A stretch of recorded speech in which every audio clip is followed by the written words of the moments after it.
We'll be back from the break, and you're still watching the Policon here on Smart 24 TV. We are channel 394 on GOTV and channel 372 on DSTV, where you could get us on mainstream. Meanwhile, socials, you can get us on our Twitter, Smart 24 TV. Do remember to subscribe on our YouTube channel, Smart 24 TV Live, for you to at least get updated and get notification of any program, any new program, and a new interview, and of course, business reports that are coming up. Then the website is www.smart24.tv/news in case you missed any and you want to catch up with real-time business stories and headlines. That is where you can definitely get in. I'm Joram Paul Sonko, meanwhile, and I'm here to take you through the discussions to do with politics and economics here in the Policon. Well, of course, we are looking at the issue to do with the Nssf saga, the crisis, if I'm to put it in that way, but ideally looking at saving for retirement in a broader picture. Now, the reason as to why we look at the issue to do with the Nssf is because of the fact that it is the government body that is there to regulate at least and give room for Ugandans who are in the informal and formal sectors to at least prepare better for their retirement.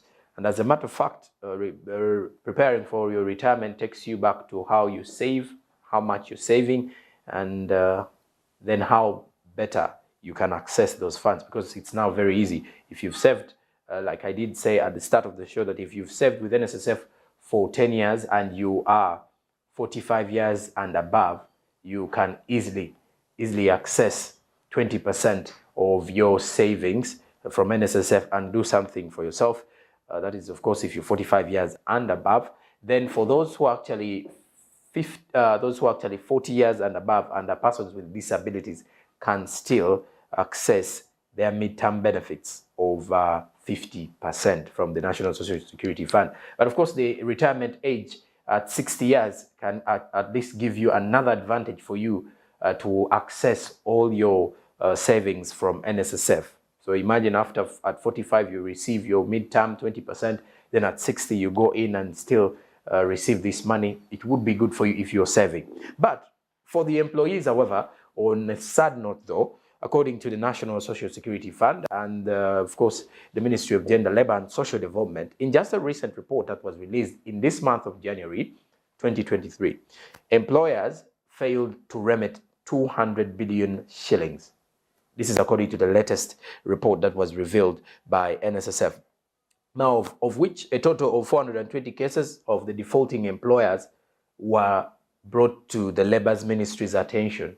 And out of the 420, 213 of the defaulters were already dragged to various magistrate courts. But the question is, where and how do we put ourselves in these situations? And why have most of the companies failed to remit these particular funds to Nssf? And I'm still with Honorable Abdul Biakatonda, a workers MP in Parliament, and of course giving us more of these discussions from his perspective. Like I did mention, we are discussing politics and economics here. Honorable, if I'm to bring in your opinion or in your observation in regards to these cases of over 420 cases reported and 200 billion so far not being remitted to Nssf, is the issue with the employees not knowing their right, or the fact that the employers are not making as much to put that money out there? I think that one is twofold. One, I think the employers, tend to be apathetic, and maybe to imagine that's part of their profit. Because I must say, you'll find one employer has collected over $1 billion, and does not actually remit. Then in another month like that, until the money accumulates. But I want to urge the Nssf, the law is very clear on issues of compliance. We are saying they should actually go on and build the capacity and ensure that they enforce on this very important provision. Because this one does not only contravene the Nssf Act, but even contravenes the Constitution. Because under Section 219, we are talking about people forming their association or unions. would actually to advocate for their rights. When we look at the Employment Act, when you look at the Nssf Act, when you look at the Labour Union Act, all these are matters. When you look at the Public Service Negotiating, Consultative and Dispute Settlement Machinery, this is a negotiable issue which must actually be attained. Of course, we are talking about, when we talk of Article 40, Clause 3 of the Constitution, they tell you people will be free to unionize, people will be free to collective bargaining, and this is in line with even Convention 154 of ILO. Provisions like Convention 98 and many others. So many provisions. So there is no way you can expect somebody to deduct somebody's money, yes, and the money, then cling on to it without actually remitting. Use it profitably, but then without actually leaving these unsuspecting employees without knowing that they are saving. Because this money, supposing somebody is invalid and it requires his money or her money, where would that be? Within the chain of the saving, you will be anticipating that the money is within Nssf when the money is actually still at the source where they have deducted it. That and not even there, but they have actually invested it or they have actually spent it into something that one's uncalled for. And these are some of the issues that normally eat into our time. My money has not been remitted. My money has not been done this. Recently, I think I was in KCCA. There was a matter under this company called Multiplex. Okay. Yes. Over 400 employees. Saying their money is not being even not only that, but even pay as you earn, which is supposed to go to URA. They deduct it and then they say we are giving you from here, but when they have not actually remitted, and the number of them actually that figure is far below when they talk about 200 billion. Me, I think the money which is deducted and not remitted is in trillions. Okay. By employers. So the Nssf must actually cling on this issue of compliance very much more than ever before. Okay. And ensure that at least they bring to book all this, because the law is very clear, such that at least these people can benefit from their own at the end saving. And of course, like I said, it comes with interest, which is 20% until somebody has been paid to zero. So once the systems are in place, then everything must be. Of course, we urge the employers to do profiling and human resource planning. How many employees can I manage? Yes. What roles are they playing? Okay. Yes. Can I be able to sustain? You first do a business analysis before you do this. Otherwise, this kind of guesswork is what causes this kind of challenges. And then, of course, the impunity. And of course, people in the country, the challenge we have is that implementation of most of our laws. We make laws that are just shelved. Okay. I must tell you, there's what we call the Labour Advisory Board. It's established under the Employment Act under Section 21, and then under Section 22, the roles of the Labour Advisory Board. This is a very important board, but you find it has been actually just left there, and nobody bothers. This board is supposed to make awards and recommend the Minister of Labour, Gender and Social Development to execute and do a lot of things. So you find that this would even privilege the backlog that is in our courts. Okay. Because most of the matters must be handled. So that one is not implemented. Then you will find that the Medical Arbitration Board is not there. And then this is a board which really handles a number of core activities, including our lives. But it's not there. You will see a law, because most of these things like the people's savings, promotions, dispute settlements, all these are matters that are in the law. Labor, it's called the Public Service Negotiating, Consultative and Dispute Settlement Machinery. All the places must have, all the places especially in ministries, government, NDA is okay, local government, and all the units of government must have this, must have a consultative committee. Consultative committee basically looks at issues of promotion, issues of employment, grievances, dispute settlement, and all the like. Okay. Then at the end of the day, this must be forwarded to what we call the National Negotiating Council, which is housed in the Ministry of Public Service.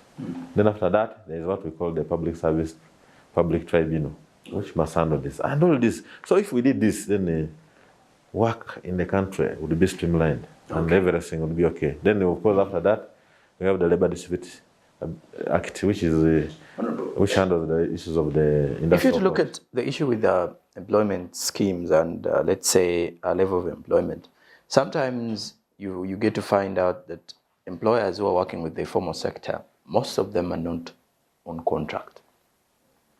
Now, one time I was having a discussion with a commercial lawyer, someone who's at least attached to this, who's actually actively into these issues to do with employees, employers, and disputes, legal disputes, of course.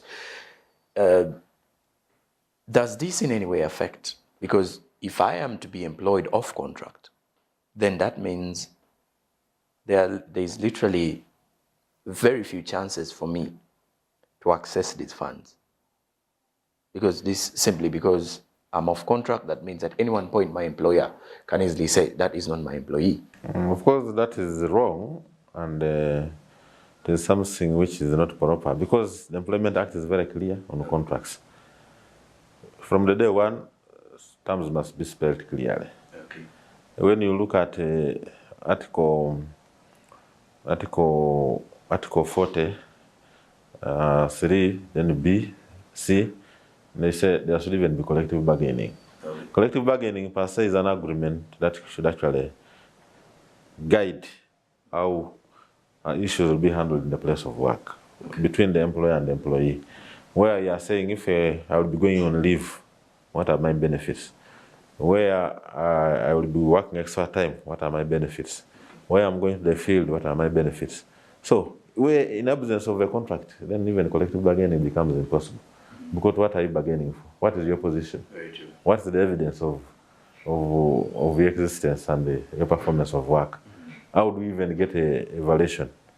How do you get even appraised? I think these are very core issues. And I think, you see, the challenge is that most employers have not turned professional. Okay. In that they think without giving somebody a contract, I think that's how we benefit. Okay. And there are two types of benefit. Intrinsic, okay. Even just saying somebody, hello, you are so and so, you're a good person. Yeah? Even just giving a certificate, a person gets motivated. Then extrinsic, these are the rewards where you're giving somebody a small bonus, small increments, and that kind of thing. So all these are the things that motivate. And I think as a country, it's a challenge because our workers have never been motivated, most of the institutions. They do for the sake of doing. People appear when they leave their spirits home, but they're just there as a ritual, basically because they cannot actually survive. But in other economies, they are looking at human resource planning as a very core component. Plan the human resource, what are the relevant skills, what are the issues to do with, of course, occupational health for the worker. These are very core things. And when we do this, I'm telling you, Mr. Sonko, you'll find that you go to any company and ask the people, what is your vision? I don't know. What is your mission? They are basically there. They don't know. Of course, what is there really to waste their time to know what is important about the core things. Very true. So such people perform the activities as a ritual. Okay. And that the month one will the month end. You will find people even, I think, not interested, but because they have nothing to do. But where people are motivated, you'll find that at least they are the ones who innovate. Yeah. They will innovate, they will really own the process, the institution will actually impact on them. At the end of the day, they think we are part and parcel. There's collective responsibility. Yes. These are the issues. So when you really do that, it can help. And I think I want to urge employers, it is not a bad thing to really streamline. You find that, and most people who confuse employers are the people called human resource, okay. Human resource practitioners. Those ones, you'll find that as if they're not aware. But of course, they get imbued and obsessed with operation of the workers. And I want to tell you, I'm a human resource manager. I've been a human resource manager. Okay. By training and by practice. I practiced human resource management for 13 years. Okay. But I think there is a weakness. But you find that me, even when I was a human resource manager, because of the way I could assert myself, the way I could interact freely with the workforce. I used to even become the best employee of the year. At times I could be second runner-up in some of the institutions. So it doesn't do any harm, but they become like, I think, smaller gods there in the institutions, and they misguide the employers. At the end of the day, they make, because those losses are quite invisible. Yes. Because, like I told you, when you look at section 21, article 21 of the Constitution, article 24, equal payment, rights of the employees. Of course, when you accord human beings what they deserve, let them understand. I'm telling you, where people have put full-scale systems and implementing all these labor laws, even when the company is making losses, the employees will be even sympathetic. Okay. I think our company, we can't, because really they can't actually make an increment. They will understand, because they become part of the process. Okay. They get motivated. They will know when things were doing well, we're being handled well, we're being given lunch, we're being given a bonus, overtime, and the kind of thing. So you find that, this is how most of these countries have gone. These economies have grown like the Asian tigers. Okay. The human resource planning aspects are handled detailed. Okay. But I think in the country we need to really look at this. For example, how would we have no minimum wage up to now? I was actually going to pose that question. Because I think somebody... maybe that is one of the reasons as to why we are being limited. Because, and I think in this country, okay, where somebody who doesn't have knowledge on a subject will want to become an authority. Okay. That's a very big weakness. You say, when I listen to some discussions, I normally keep quiet.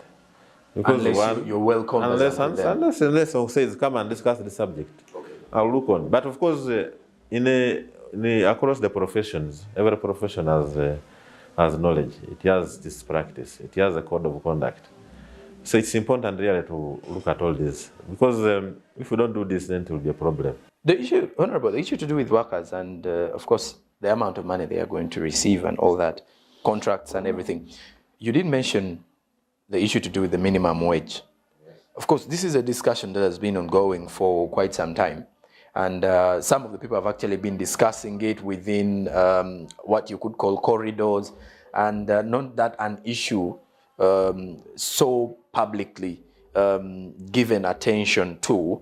But I do believe it would be something that will help us. But of course, some economists and analysts believe that the reason as to why we are not putting or forefronting the issue to do with the minimum wage bill is because our economy is not at that level of withstanding a minimum wage or a minimum salary. It's not about the economy. We are looking at what is admissible within our framework. What should be the bare minimum of the amount of money someone is going to receive? This is important, because now you find that there are gaps. Because now we are saying, under the Nssf amended the act and this current act, we are saying, even when somebody is just one employee, is entitled to saving. But saving from what? So you find that we need to set the benchmark. Okay. And this should set the benchmark. Let's say minimum wage for an average bottom line person in Uganda is 100,000. Then we shall know. But now you can't know. People, because even in the Constitution we are saying equal work, equal pay. But you find that, you carry a survey across the maids, these domestic workers in our houses. Another one is getting 30, another one is getting 50, another one is 80. So is that equal pay for equal work? These are all issues that we need to address and real. So we are going to dialogue on this and ensure that at least we really find out mechanisms to ensure that at least we have. Because when you have a minimum wage, it's going to scare investors. Do you have more investors than Kenya? No. Where there is a minimum wage. Do you have more investors than Tanzania? No. Where there is a minimum wage? So I think these are issues that actually even constrain the performance of most of the businesses. Okay. Because you've not set a standard for how much. You don't have the standard. Creating room for disparities. Because disparities, and these disparities make people desperate. Because if people knew a minimum wage in Uganda is 200, then this externalization of labor with all the challenges, I think, would be reduced. Because we are looking at if having I'm the going workforce. for this job, this is how much I will be receiving. Because if somebody hears they are giving 900 in the Middle East for a maid, then they are all lining up for away. that And same yet, job. Yes. we are saying we are earning 12 billion out of those external workers because of the remittances they do. But we can have more money when the people are employed here and within our enterprises. For example, we are establishing value addition. This factory is doing this. The services industry is doing this. And everybody is willing to work because they know what's the minimum. But of course, it's not even demisable. Nobody knows what is entitled. Of course, it depends on an employer. What can I give? Yeah. What can't I give? So you cannot actually leave it at the mass of just somebody employing. There should be the minimum standards. That's what we talk about when we dialogue and talk of the international minimum standards. I think we need to set the bottom line and set systems. When we do that, then things can work out. And at the end of the day, even the economics, we can actually address the issues of the economy. We shall look at increments, we shall look at performance, and of course, industrial harmony. But you find that you'll bear with me. Today somebody comes to a company, they say we are giving you 400, then tomorrow they even reduce, which is even against the constitution. You cannot actually reduce. Once you have set the salary, you cannot actually. But here you find that they reduce anyhow. Oh, I was giving you 400, but now I want to give you 200. Midway when you have started work. So that kind of thing. You expect that person, you have reduced that level to really work at the expectation. So what we are looking at right from the social security, okay, we want to look at what we call the balance scorecard. The balance scorecard, we are looking at 360 degrees. Such that when we are talking of the Nssf as the fund manager, what is it that they can do? And you can tell us we have performed well, but let's also look at your clients, how they evaluate you at the end of the day. This is what the 14 economies are doing. They subject everything to openness, they subject everything to systems. The laws are laws. But here I can tell you there is a law called the Public Service Negotiating. Okay. And what is it about? This is now what this is in the consonant with the Constitution. Okay. It is talking about how to resolve disputes at workplaces, issues of promotion, issues of salaries, bereavement, training, promotions. All these are very core issues in the workplace.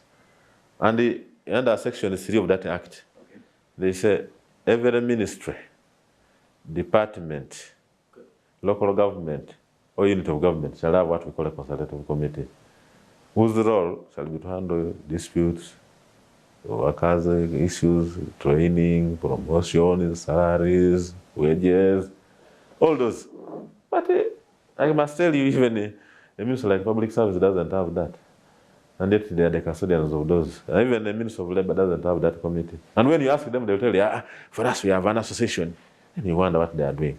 Mm-hmm. So I think in this, we wonder whether we should go for constitutional interpretation so that we stop even awarding such institutions money, including all the ministries, so that at least they are compliant. If they had these committees, you'll find that I think it would even help. And guess what? Because of lack of absence of that machinery and the dispute resolution, you'll find that our institutions are rotten. You go to a district, the cow is fighting the chairman. You go to the district, the procurement officer is fighting the DEO. So everything is just messed up, and even lose the meaning of what they call an average public service institution. Ministries are worse. Okay. And the secretary will have his clique. The PS will have his team. The other is the commissioner, what they are also a clique. So you cannot actually have that. We need to refine systems and ensure that we implement most of our laws. If we did that, then it can help. Okay. At the end of the day, these are linkages that we cannot actually ascertain, but they are very important. And you get embarrassed, okay, even when you ask a person at a PS level about that machinery, and they have less information about when it. This machinery was signed in 2008. Honorable, let's go in for a break. When we do return, I want us to at least analyze some of these key issues to do with saving for retirement, and which other avenues can Ugandans seek to use? Because you get to realize, for example, an employer who's still having, an employee who's still having issues to do with their employees, and all this in regards to remitting their, which way or which avenue can they use to voluntarily kickstart off their journey of saving, and what ways can we streamline the saving culture amongst the working population so that they can at least in one way or the other maintain the same lifestyle or halfway of the lifestyle they've been enjoying during their working age. And for you, the viewer who is still watching, you're watching the Policon here on Smart 24 TV. We do take a short commercial break. When we do return, we go into our last part of the show, and of course, discussing and analyzing entirely how you can save better for an employee, and of course, you as an employer, and how you can deal with these different employees in regards to issues to do with salaries, and of course creating a saving scheme for them, and also trying to input a saving culture for some of these employees to at least utilize their money better. After the break, we discuss more.